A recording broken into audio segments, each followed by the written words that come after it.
Hi, this is Sue Jackson of the Book by Book blog, and I'm here today with a tag video, a long overdue tag video. This is the Beauty in Books tag.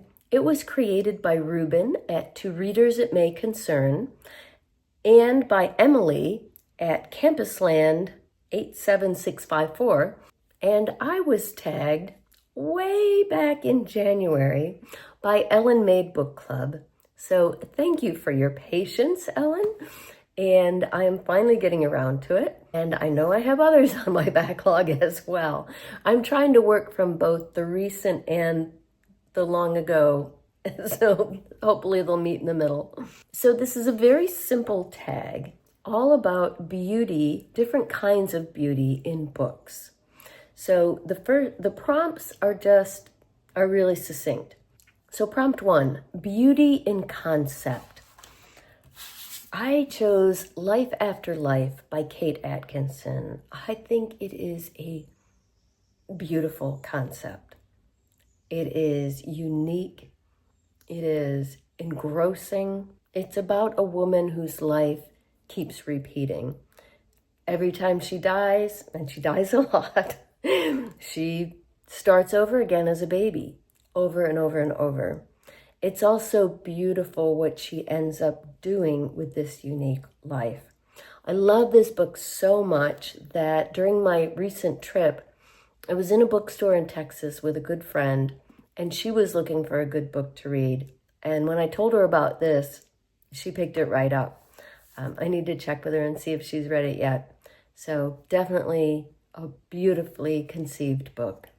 Beauty in opening lines. So this one took a little bit of research. This shelf behind me, this bookcase, is all of our favorite books. So I pulled a bunch out that I thought might have beautiful lines. Yeah, it's really interesting to do a study of first lines. Not always what you'd expect. So what I chose was The Guide by Peter Heller. I think probably any of Peter's outdoor thrillers would work for this because he writes so beautifully about nature. And the opening, well, it's actually really 2 sentences because the first one was really short.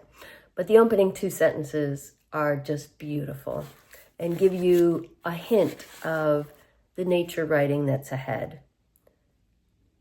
They gave him a bunk in a cabin by the river, a wooded canyon, spruce and pine with rim rock up high and rock spurs that tumbled to the water.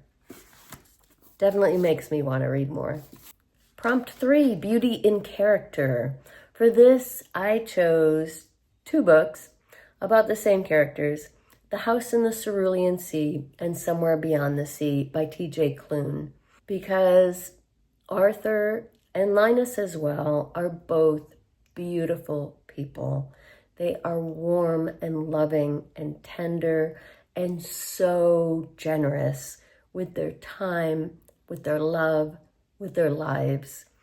So I think that was the perfect fit. Prompt 4 is beauty amidst pain. For that, I chose Honey by Victor Lodato. Victor is one of my favorite authors. I met him at Booktopia years ago. 2015 or 2016 maybe. I think he's an author who deserves a lot more attention. This particular book, which came out last year, is about an 82-year-old woman named Honey who, after a very satisfying life in California, returns to her hometown in New Jersey. She's basically ready to die, and she's got a lot of pain in her life. Some things going back to her childhood, more recent losses. And so she doesn't have a lot of expectations as she comes home. She's sort of looking for closure. The family that she has left there, she's not close to. But the beauty is in what Honey finds. And the turns, the unexpected turns that her life takes.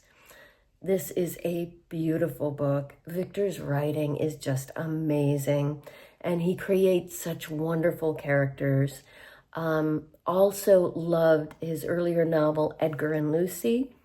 And there is a little Easter egg in here for readers that loved Edgar and Lucy. But this is a novel that I think deserves a lot more attention. Absolutely beautiful. Prompt 5, Beauty in Incompleteness. So this I struggled with a bit, trying to figure out how to interpret that. What I ended up with was The Book of Lost Friends by Lisa Wingate. This is historical fiction. It's actually got 2 timelines, one in the 1980s and one, well, it was just after the Civil War, so what, like 1860s? Slavery had ended, but all of these families had been torn apart by slavery, with family members sold off, sometimes to far distant places. And this is a novel about trying to bring those family members back together. And the modern story also, I think, is about incompleteness, but trying to bring some more completeness to her life. It's a fabulous novel, great historical fiction, really engaging. I also tried to choose some books here that you may not have heard of before, but that I think are fantastic. And this next one fits that as well. Prompt 6, Beauty in Place. Again, I read a lot of books that feature nature and the outdoors. There were a lot of different choices to go with here, but then I saw this on my shelf. Lucky Turtle by Bill Rohrbach. You can tell from the cover that nature features prominently in the story. It is a beautiful story of love in all of its forms, and it takes place in some beautiful places. Much of it takes place in Montana, in the wilderness, but even the scenes that take place in Massachusetts and San Francisco are still just absolutely beautiful. He manages to bring out the beauty of each place in the settings. Wonderful, wonderful novel. And he was also a Booktopia author. Prompt 7 is Beauty in Time. Okay, come on. You know what I had to pick here. Not a lesser known book, but one of my all-time favorites, The Time Traveler's Wife. Is there anything more beautiful than this poignant, moving, tragic love story that takes place all over time as Henry pops in and out of his life at different time periods without any control over it? It's a beautiful novel. And question 8, Beauty in Catharsis. There were quite a few I could choose for this, but I went with The Storied Life of A.J. Fikry by Gabrielle Zevin, another of my favorites. And I would say that A.J. certainly has a cathartic experience here. He is a solitary, grumpy man at the beginning of this novel, and his life opens up, and fabulous book. If you've never read this, I highly recommend it. Prompt 9, Tag Others. I am tagging Berna's Bookish Adventures, Lilybug's Library, Suey's Book Banter, and Book Buds. I'm very interested to hear all of their answers to these questions, and I would love to hear some of your answers as well. Let me know in the comments down below what book comes to your mind when you hear one of these prompts.